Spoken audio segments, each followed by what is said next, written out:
আপনি বলবেন রিজিকের দায়িত্ব যদি আল্লাহ বহন করে তাহলে ঘরে বসে কেন রিজিক পাওয়া যায় না? অনেকেই প্রশ্ন করে যখন ভাগ্যে লেখা আছে তাহলে পরিশ্রম কেন করব? আল্লাহ সুবহানাহু ওয়া তাআলা কোরআনে বলছেন, ফাইদা কুজিয়াতিস সালাত ফান্তাশিরু ফিল আরদ ওয়াবতাগু মিন ফাদলিল্লাহ। যখন সালাত শেষ হয়ে যায়, ফজরের সালাত শেষ করে ঘুমায়ও না, জোহরের সালাত শেষ করে, আসরের সালাত শেষ করে, ফজরের সালাত শেষ করে ঘুমিয়ে যেও না। আমার সময়ের বরকতের উপর একটা বক্তব্য আছে, শুনে দেখবেন, যেখানে সকালের বরকতের উপর বিস্তারিত লম্বা আলোচনা করা আছে, সকালের জাদুর উপর আলোচনা করা আছে। তোমরা ফজরের সালাত পড়ে ঘুমিয়ে যেও না। ফাইদা কুদিয়াতিস সালাত, সালাত শেষ হওয়ার পর ফান্তাশিরু ফিল আরজ, জমিনে ছড়িয়ে পড়ো, ওয়াবতাগু মিন ফাজলিল্লাহ। আর জমিনের প্রত্যেকটা ইঞ্চিতে, প্রত্যেকটা কোণায়, প্রত্যেকটা স্থানে আল্লাহর রহমত, বরকত, রিজিক ছড়িয়ে রেখেছেন। তোমরা জমিনে ছড়িয়ে পড়ো রিজিকের সন্ধানে। প্রত্যেকটা ইঞ্চিতে রিজিক আছে। একটু মাটি খুঁড়ে ওখানে একটা ধানের গাছ পুঁতে দেন, ধান বের হবে, হবে না? ওখানে একটা গাছ পুঁতে দেন, কমলার হবে। ওখানে একটা গাছ পুঁতে দেন, পেয়ারার হবে। প্রত্যেকটা ইঞ্চিতে ইঞ্চিতে আল্লাহ রিজিক রেখেছেন জমিনের। এই সারা পৃথিবীর প্রতিটা ইঞ্চিতে আল্লাহর বরকত আছে। ওয়াবতাগু মিন ফাজলিল্লাহ। আল্লাহ সুবহানাহু তাআলার রহমত, বরকত অনুসন্ধান করার জন্য বেরিয়ে পড়ো। ওই যে রিকশাওয়ালা কালিয়া কইরে দাঁড়িয়ে আছে, শফিপুরে দাঁড়িয়ে আছে, আমি যদি তাকে গিয়ে বলি আমি এখান থেকে ওখানে যাব, তো আমি আল্লাহর পক্ষ থেকে পাঠানো রিজিক। সে যদি অহংকার করে না নেয়, এটা হচ্ছে রিজিককে অপমান করা, রিজিককে অবমূল্যায়ন করা। মাসুম ড্রাইভারকে যদি আমি কল দিয়ে বলি ভাই আজকে গাইবান্ধা যাব, এটা আল্লাহর পক্ষ থেকে পাঠানো রিজিক। অন্য ড্রাইভারকে আমি বলিনি, তাকে বলেছি, এটা তার ভাগ্যে লেখা আছে রিজিক। সে যদি না নেয়, অলসতা করে, তাহলে সে রিজিককে অবমূল্যায়ন করবে। একটা টাকাও যদি হালাল পন্থায় পাওয়া যায়, ওটা নেওয়ার চেষ্টা করা মানুষের জন্য জরুরি। এক টাকা যদি হালাল পন্থায় পাওয়া যায়, ওটা নেওয়ার চেষ্টা করা মানুষের জন্য জরুরি।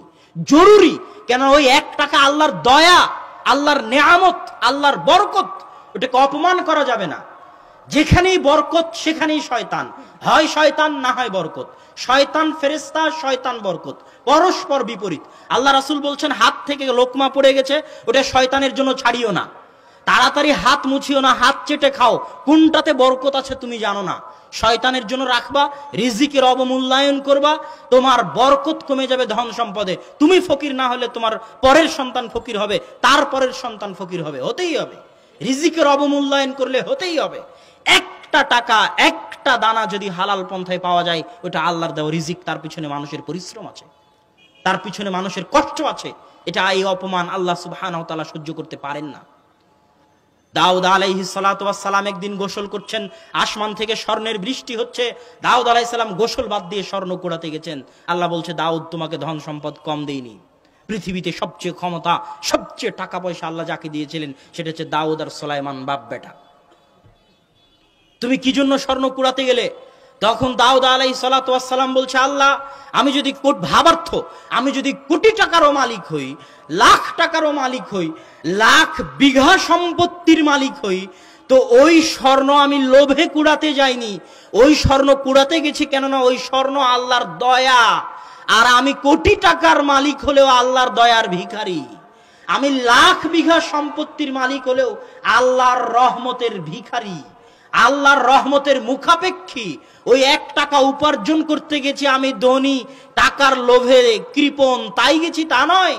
আল্লাহর দয়া, আল্লাহর নেয়ামতের আমি ভিখারি এবং মুখাপেক্ষী তাই গেছি।